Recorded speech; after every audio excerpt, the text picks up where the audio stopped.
Hi, and welcome to Achieve for Yourself. Great to have you with us today, wherever you happen to be in the world at this moment. We champion the good chi toward helping you live your human life. Now, take a moment and think about how your eating habits are affecting your life. It's something you probably don't think about very much. Maybe you often eat more than you should, and by that I mean you eat when you're not really hungry, or you make comfort food your go-to sustenance, or you keep eating when you're really full.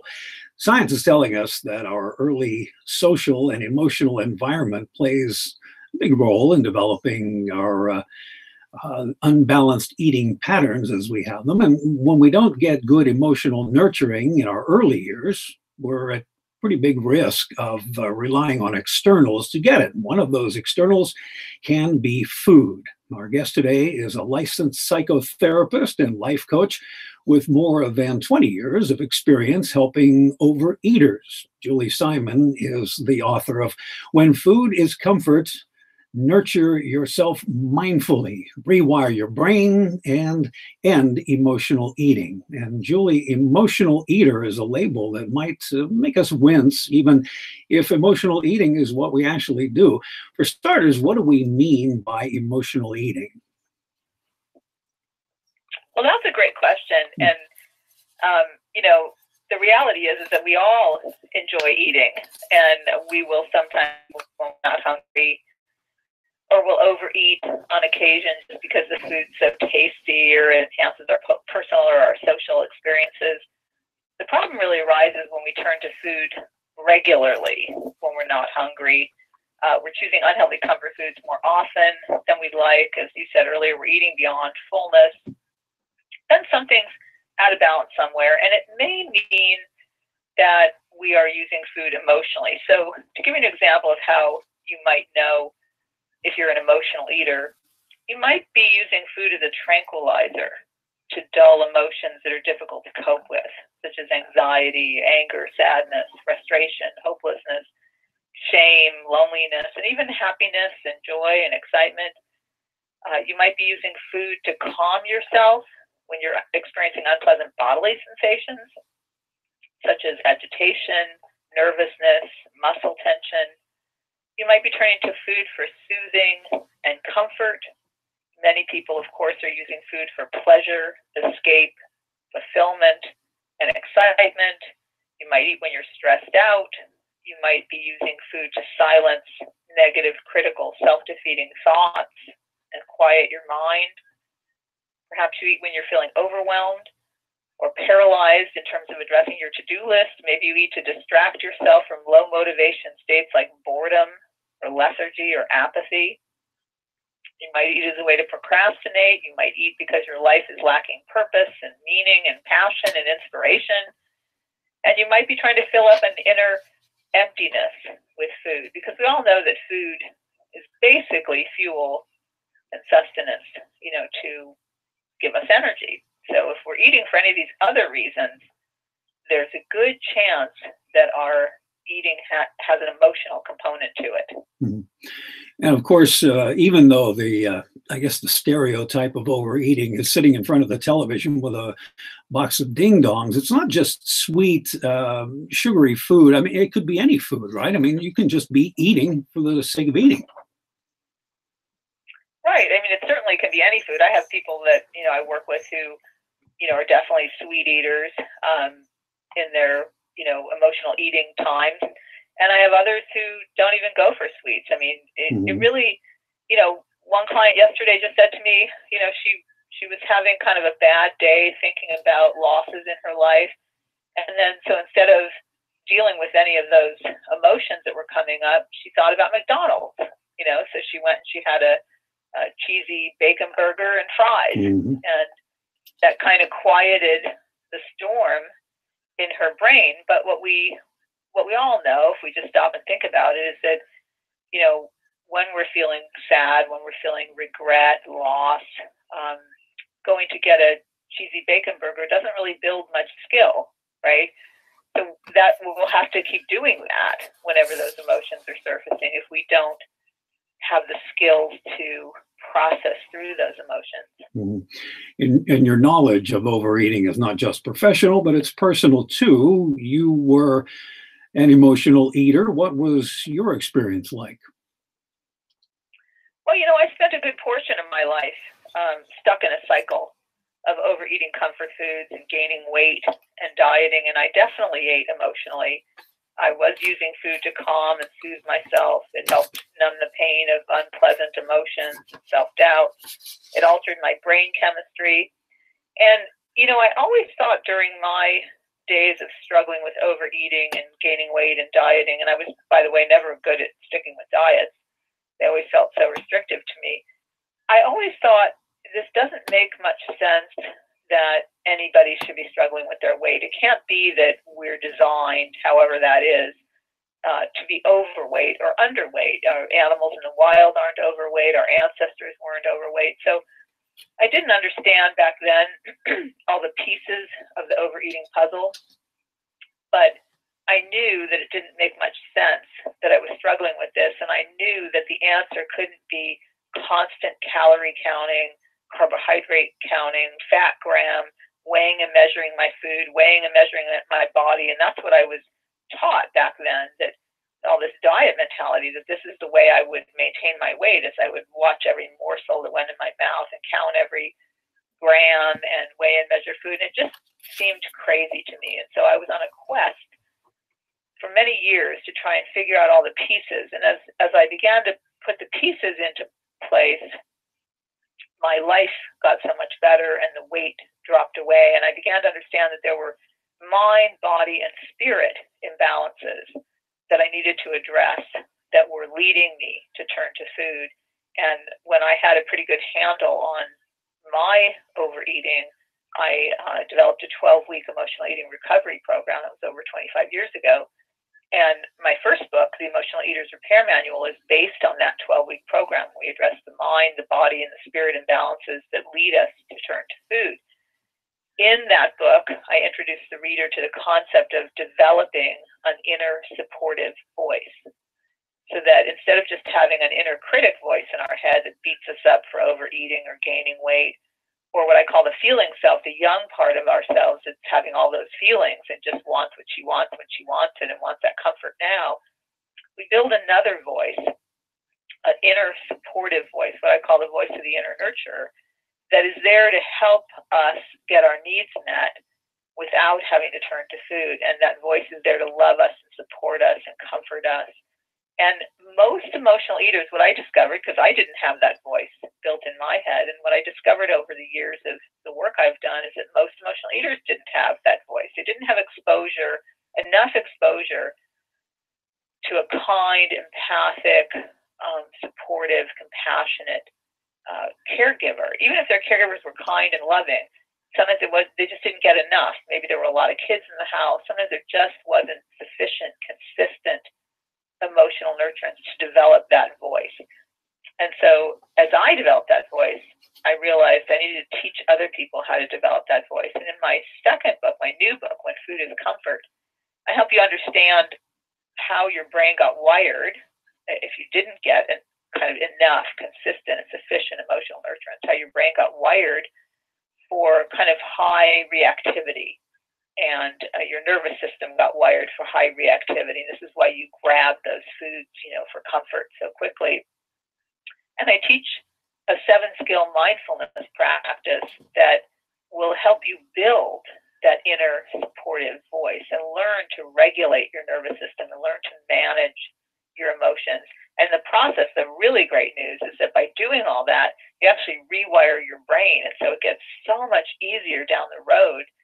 You don't have to work these skills, daily down the road. You'll have rewired your brain, and you'll stop your emotional eating, and you'll drop any excess weight effortlessly.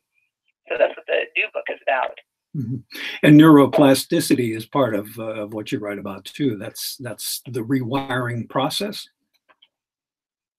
Yes, I mean, neuroplasticity is really this exciting concept that our brains, we used to think that our brains were kind of set in stone and, nothing could change. Mm-hmm. And what we now know is that our brains are really malleable. They're incredibly resilient and plastic organs, and we can continue to develop brain circuits throughout our lives. So when we haven't had that sufficient and consistent nurturance early in life, what happens is that we're under the influence more often than we probably like of an emotionally dominant part of our brain, and that's the more reactive part of the brain.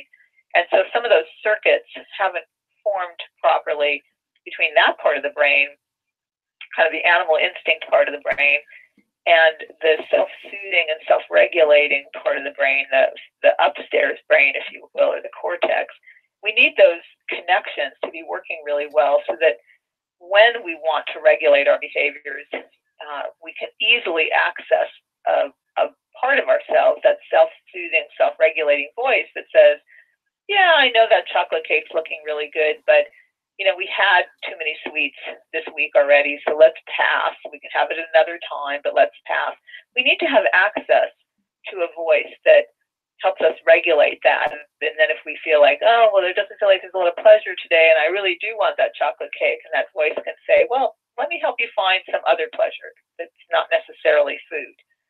So we need to develop that circuitry, and that's what neuroplasticity has demonstrated, is that we can develop that circuitry at any point in our lives, and we can rewire our brains, and we can stop some of these wayward behaviors like emotional eating. Do you have a suggested action or a meme or a process that could help us snag a thought in the moment and get us to a more positive place? Well, in the book, I have a 7-skill practice, and it's kind of an elaborated practice off of a more simple practice I teach in my first book. In the first book, I talk about having an inner conversation. So whenever you want to grab food, you came home from work, you had a difficult day, you're tired, or maybe you had an argument with your partner in the morning, and you're heading to work, and you're thinking about going and getting pastries. I ask you to stop, take a 10-minute pause, and just stop and ask yourself. If you want to write it down, that can often be even more helpful, but you don't have to. Ask yourself, what are you feeling? And take note of the emotions that you're feeling. So maybe you just had an argument with your partner before you left the house, and you have a little time before you head to work, and you're going to Starbucks, and now you're thinking that you're going to get 2 scones, and you usually don't have that, but you're frustrated. Stop in the parking lot for a few minutes. Ask yourself, what am I feeling? So you notice, I'm feeling really frustrated. I'm feeling really angry. Yeah. I'm feeling really hurt. Notice what your bodily sensations are. My neck is tight. I'm clenching my jaws. I've got a little bit of a headache. I have a lot of muscle tension right now. Okay. Research shows that just the act of paying attention, mindfulness, paying attention to your emotions and to your bodily sensations is calming in and of itself. So now you're starting to calm down a little bit. You're connecting to yourself. Emotional eating is all about disconnection. So now we're connecting to ourselves in a nourishing way. Find out what you're feeling. Ask yourself what you're really needing in this moment. This is a little 3-step inner conversation process. What do you really need? Because you don't really need scones. What are you really needing? So you stop and you say, I guess, confidence in myself, reassurance that my partner isn't leaving me, understanding. I need understanding. I need validation for my side of the story. I need some validation. So now you're getting clear on what you need, and you're knowing that scones are not going to validate you. They're not going to bring you the understanding or the calming or the comfort that you're needing. Step number 3 in the 3-step process called an inner conversation is bring in that inner nurture. Start developing that voice. That voice comes in and says, hi, I'm here with you right now in the parking lot of Starbucks, and I want to tell you how much I love you, and I care about you, and I'm sorry that you're going through this, and I'm sorry that you had an argument with him today, and I'm here to tell you that I get it. I understand what you feel. I understand what you were thinking. I understand what you were trying to say. So that's a very quick and easy little 3-step process. It can circumvent the ordering of the scones because now you're kind of realizing what you need, and it may not do it the first time. I always say to people, have your inner conversation, and if you need to go get the scones, go get them anyway. But over time, as you practice, you will find that after you have your little inner conversation, that you're able to say, you know what, I don't need the scones or the coffee. I'm just going to head to work, right? And that's a little snippet of the more expansive set of skills I give in the second book, When Food is Comfort. I really like that you emphasize the inner conversation and the idea of mindfulness. That's a big word around here. I guess a meditation practice wouldn't hurt either. Right, a meditation practice wouldn't hurt, but what I have found is that typically when people are grabbing comfort food, something's going on inside. There's either a storm or there's an emptiness. Something's going on inside, and most people are not going to meditate when they're feeling like that. That's my experience. Yeah. They're either agitated or upset, or they're feeling too empty or lonely.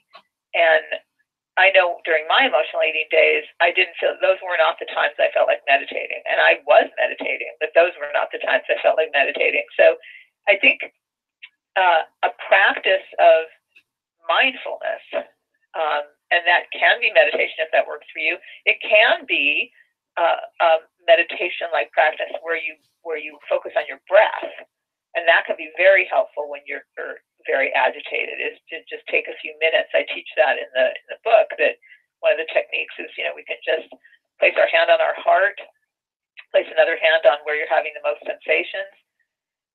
Take a few deep breaths. We're really working on regulating that nervous system so that we can approach whatever the problem is or the situation is with more calm. So, and meditation is always good. I just don't think that most people are going to do that in the parking lot of Starbucks. But if you're willing to, I'd be happy for you to do it. Yeah. Without pointing any fingers, it seems that often there is, how can I put this delicately, a parental part of the emotional eating process. In your work, do you see a lot of evidence that points to parenting of overeaters? I do, and like you, I never want to point the finger. I say in my book, it's not about blame. We're not looking to blame our caregivers. But I do think that in the last, let's say, 60, 70 plus years, that parenting has become a different thing, and there's new and different stressors that parents have. And 50, 70, 80 plus years ago, children were raised more in villages. There were larger families, more extended families. Typically, extended families lived nearby. It wasn't like today where you have siblings and they're thousands of miles away, and your family's thousands of miles away or in other countries. So I think today parents, and in the past 50 to 70 years, parents are struggling with the single parenthood. There's more distractions. And financial, emotional, all kinds of stressors that make it more difficult, I believe, for parents to properly nurture their children. And what research is now showing is that the nurturance that we receive, in infancy and early childhood, is critical to how the way the brain gets wired, how the structure of the brain is laid down, and also the chemistry of the brain. So I think that's part of why we're seeing more mood disorders and possibly more addiction because of this lack of sufficient nurturance. I say in the back of the book that I really think the obesity crisis is really a nurturance crisis of global proportion. Oh, that's a good point. Talk to the person who makes a resolution every New Year to lose weight and so often ends up frustrated by doing that. Well, I think the reason most people end up frustrated by doing that is because they're thinking that an external fix will solve their problem. So most people are focused on diet, and even people who come to me, they're always talking about the foods they're eating and how they know they have to stop this food or that food and what eating plan they might go on. And, 2/3 of adults in the U.S. are overweight. 80 million Americans are regular dieters. Most diet and weight loss books and programs offer quick advice, diet tips, and limited guidance. And they're basically attempting to apply external solutions to internal problems. So this is what happens every new year. People go through the holidays and they've packed on some weight and, especially through the darker days, shorter days, packed on some weight. And they want it off, understandably. They want to get a handle on their eating. They want the weight off. They want a quick fix. And while I say to people, I'm not bothered if someone does a diet plan, to jumpstart their motivation, that's ultimately, the resolutions fail because it isn't ultimately about the food.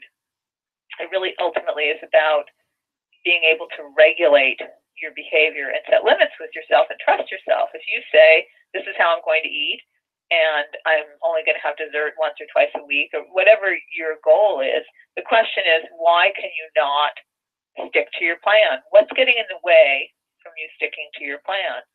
And typically what's getting in the way is you're missing some skills. You're missing some skills, some self-care skills that are generally learned in childhood. And you can learn these skills. That's the good news. These skills are all learnable. Is there a great difference between the eating problems of men and women? I think men are emotional eaters just like women are emotional eaters. I think most men are not as open to seeing their problem as being emotional as women are. I think because women tend to be more in touch with their emotions. I say tend to because there are plenty of women that aren't. But I think because women tend to be more in touch with their emotions, the way we're wired, especially for childbirth and nurturing, we tend to be more in touch with our emotions. So I think women are more oriented towards the concept of emotional eating. But it's funny, I'll tell you, I wrote my first book, and all my case examples were women because predominantly that's who I've worked with, although plenty of men have worked with me and taken my program. Yeah. And I had men writing to me saying, I wish you included more men in your book. Men are emotional eaters too. And so I made sure in my second book that I wrote some cases about men because men are struggling with the same issue. Yeah, I've known several guys like that, and I think you're right. They keep so many things to themselves, and they tend not to look for help, and that's a problem too. You're the founder of the 12-week emotional eating recovery program. You want to talk about that a little bit? Yes, as I said earlier, I founded that program over 25 years ago when I had some very good recovery under my belt. Excuse me. And I wanted to put together a program that was comprehensive, multidimensional and comprehensive, so that we would address, as I said before, the mind, the body, and the spirit imbalances. Mm-hmm. Because while we spent today, talking mainly about emotional eating, not all eating is emotional. Not all overeating or imbalanced eating is emotional. So some of the overeating that we do can be the result of body imbalances, can be the result of hormonal imbalances, can be the result of brain chemistry imbalances. We talked a little bit about that. It can be, the cause can be related to not moving your body enough. It can be that you're not getting enough restorative sleep. That will all throw off the hormones. Can be related to the foods that you're eating. So, putting nutrient-dense, unprocessed whole foods in our body is an important part of overeating recovery. So in the program, we cover the self-care skills, the emotional self-care skills that most emotional eaters are missing from childhood. Excuse me. We also cover the body imbalances that might be leading you to turn to food. And we also cover what I call soul care practices. This speaks to more of a spiritual hunger, a yearning for passion and inspiration and purpose and meaning. So we address that with soul care practices. We learn things like quieting our mind. We learn how to let go of attachments to persons, places, and things that no longer serve us. We work on bringing more nourishing connections into our life. We work on building more purpose, meaning, passion, and inspiration in our life. We learn about practicing gratitude on a daily basis. So the 12-week program is very comprehensive. And when I was going through my emotional eating challenges, I never found anyone who put all these pieces together for me. I went to alternative healthcare practitioners, and I went to therapists, and I went everywhere, piecing together all the pieces of the overeating puzzle. And when I knew all the pieces, I thought, I want to put together a program where people can find all of those components rather than having to do what I did and kind of, go to all different practitioners to pull it all together. Mm-hmm. So that's what the 12-week program is about. I ran it for many, many years just out of my office in Los Angeles.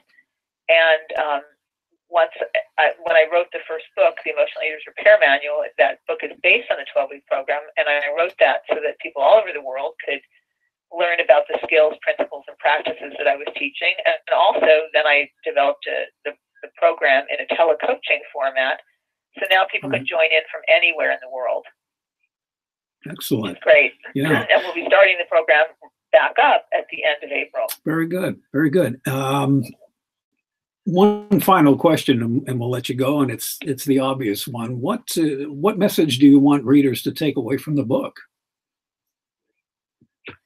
I really want readers to take away the message that recovery is possible. I know some people are of the belief that you're kind of always recovering from these things, that you're never fully recovered. I have a little different belief on that, especially for my own journey. I believe that we can be fully recovered, and I believe it's not only possible, but it's not that hard, that you can learn the skills, the principles, practices that you need to follow to put an end to your emotional eating, your overeating, any weight challenges. You can put an end to all of that. And there's hope, there's recovery. I've been through it all. When people come and work with me in my 12-week program, I run the program myself so that people are really getting access to someone who's walked the talk. So I like to give people hope that it's really doable. And it doesn't matter what your age. I have people come to me who are 20, and I have people come to me who are 85. And they say, I'm still turning to food, and I want to stop doing this before I take my last breath. Yeah. Wow. Where would we find your website? My website is www.overeatingrecovery.com. And for anybody wanting to get started right away, you can download 2 free chapters from either of my books, and you can start reading and see if my approach resonates with you. And you can also sign up. I write a monthly blog. You can sign up for my blog articles. Mm-hmm. Mm-hmm. Yeah, and I would suggest reading the blog too. Some very supportive stuff in that direction as well. The book is When Food is Comfort, Nurture Yourself Mindfully, Rewire Your Brain, and End Emotional Eating, from our guest, Julie Simon. Julie, thanks for doing the interview and for a book that gives us an understanding of emotional eating and some great tools to deal with it. So please come back and talk with us again, okay? I will. Thank you so much for having me, John. Thank you again, Julie. Have a great day, and we'll talk to you again. Thanks. Okay. Bye-bye. Julie Simon. And we will link to Julie's website at chiefforyourself.com. The homepage, or start page as we call it, is where you can hear our interviews as they're being recorded. After the recording, the interview is edited and put into a downloadable form, an audio file, and you'll find those at a number of sites, hosting sites. Now, the best way to find out who's going to be on and what all the details are surrounding the program is to sign up for Genuline's blog posts. When you check the Chief for Yourself start page or the Genuline's page, you'll see a box in the top right-hand corner. As you look at the page, you can put your email address in there. And when you do that, we send you all of the details as far as show start times, guests and guest information and such. So that's really about the best way to do it. It's pretty simple. And of course, your information will not be sold or otherwise given to any other party. Be sure that you know that too. That's going to do it for today. I want to thank you for being with us, not only for this show, but all of the shows for the past 10 years now that we've been doing it. So thanks for that. Thanks too for the likes and follows. Always appreciated. So I will say be well, and I'll talk to you soon.